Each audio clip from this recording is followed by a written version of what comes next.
object would reportedly propel away at impossible speeds and then stop and rest, allowing for continued tracking by the Navy. Reports about this event were sent back to Sinclair Fleet Headquarters in Norfolk, Virginia. However, an official determination into what was seen on sonar that afternoon was never made. But according to reports, the Navy lost track of the craft after midnight on the fourth day. It was never picked up on sonar again.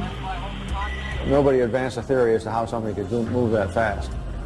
We have reports of USOs going into and out of the water, but we don't have any of the technical data. Flying saucers that are above the ground, people see them. But what's underwater, the Navy sees them. And the Navy isn't talking about what it's flying.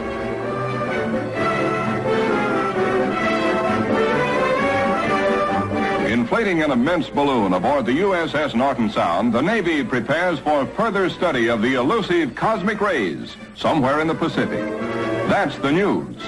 A secondary consideration clears up the mystery of the so-called flying saucers.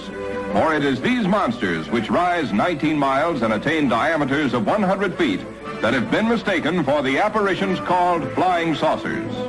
At great altitudes, they tell us, these elongated enormities flatten out like plates. Mystery ended. But reports from around the world continue. Another extraordinary case is reported in the international press beginning on November 11th, 1972. A fast-moving submarine-like object is picked up on sonar in the Sonja Fjord off the west coast of Norway by the Norwegian Navy, which hunts it for 2 weeks. A fleet of surface ships and specially equipped sub-hunter helicopters are assembled to find the object. On November 20th, 1972, the USO is seen visually for the first time. It was described as being a massive, silent, cigar-shaped object.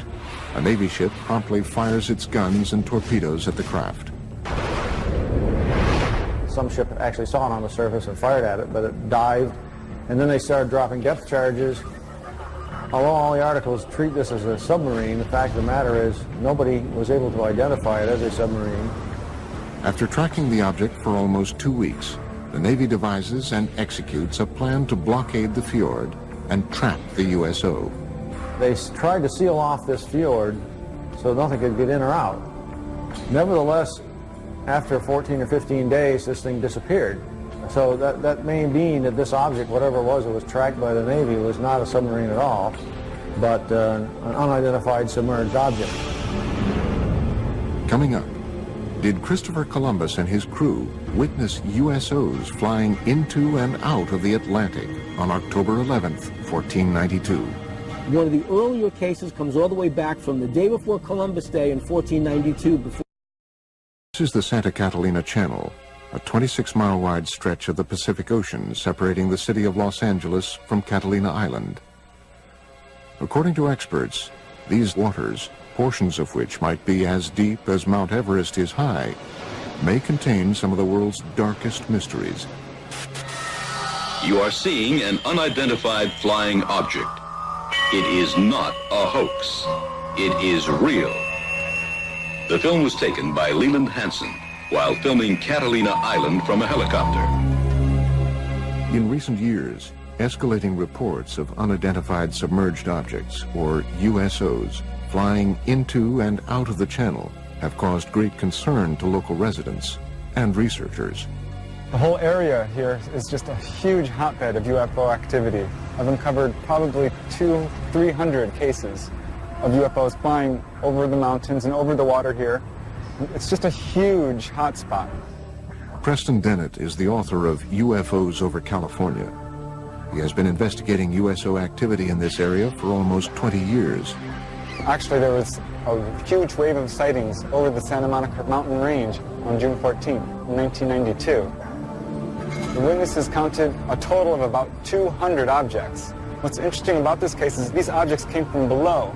Normally when someone sees a UFO, it comes out of the sky like a star. They see a star-like object and it comes swooping down. These came from below to above. June 14th, 1992, 10:24 p.m. For almost 2 minutes, the waters of the Pacific Ocean explode with light as hundreds of bright, disc-like craft are witnessed flying out of the water together. Similar to other reports of USOs exiting the water, these craft emerge from the Pacific in almost complete silence. They reportedly hover for a moment before bursting into space. Reports of this incident were phoned into local police departments as far away as Malibu. The following is an actual call that was placed on that day. Monster Sheriff's Station. Did anyone report anything strange tonight? Can you be other than one specific? Strange. Lights. Lights? Just what exactly happened to you? I'm ashamed to tell you because I think you're going to think I'm crazy. We saw what we thought was a bright light up in the sky. Okay. We could hear. It wasn't a helicopter. I'm telling you, I have never been more frightened in my life.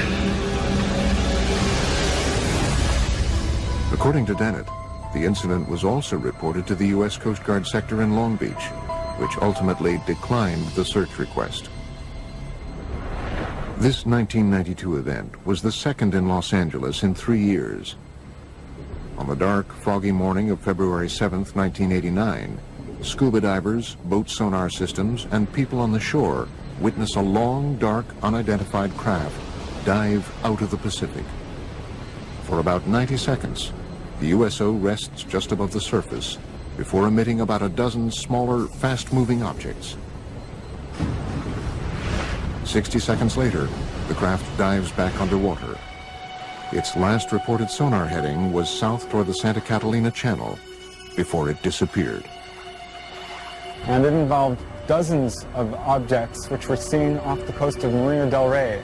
On occasion, some of these craft would emit smaller craft, about 20 feet in diameter. And these were seen moving underneath the surface of the ocean, and they were coming in and out of the water.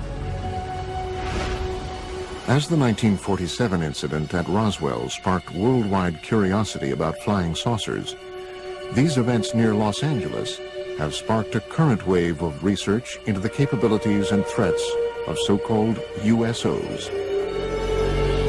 The oceans of the world covering, 70% of the planet, they hide a lot of history and a lot of mystery. There's a very good reason for a whole society of creatures, sentient creatures, advanced creatures living underwater because they can, because nobody goes there. It's fascinating to think of the underwater UFOs because they know a lot about this planet that you and I don't know. Unique to the USO phenomenon is the reported ability of these craft to multiply and break apart. One such astounding case has become known as the Golfo Nuevo event. On February 8, 1960, the Argentinian Navy is on alert as they track two unidentified submarine-like objects in its waters, thought to be American subs. Then, according to reports, the underwater objects are seen on sonar to break apart and fly out of the water. Sonar contact, 173, 438 yards. Sonar contact, 173, 438 yards. Two gigantic submarines sighted by the Argentinian Navy in 1960 inexplicably multiplied into 6 other submarine objects. The Argentinians were never able to catch them or destroy them because the objects simply disappeared. The case even caught the attention of the Soviet Union's most senior officials. Nikita Khrushchev, who was the leader of the Soviet Union at the time, was so much intrigued by the whole story that he sent his diplomatic attaché in Buenos Aires to find out what's been going on. While some researchers contend that these reported cases might be nothing more than military submarines firing torpedoes, others argue that submarines were not capable of firing 6 or more objects in 1960. Late USO researcher Ivan T. Sanderson's 1970 book, Invisible Residents, was the first to analyze the USO phenomenon. He reports on another remarkable example of USO behavior. In March 1963, the U.S. Navy submarine exercise is progressing as planned 100 miles off Puerto Rico. Suddenly, one Navy sub abruptly breaks from its assigned route after picking up an unidentified object traveling at speeds in excess of 150 knots. The submarines are astonished by the depth at which the unidentified craft is moving, 20,000 feet underwater. It gave the acoustic signature of a single propeller type of motion through the water, and it was tracked at depths down to 20,000 feet, whereas a typical crush depth for a submarine would be 7,000 feet. So this thing, whatever it was exceeding the technical capabilities of submarines at that time and even today. The vessel is tracked for almost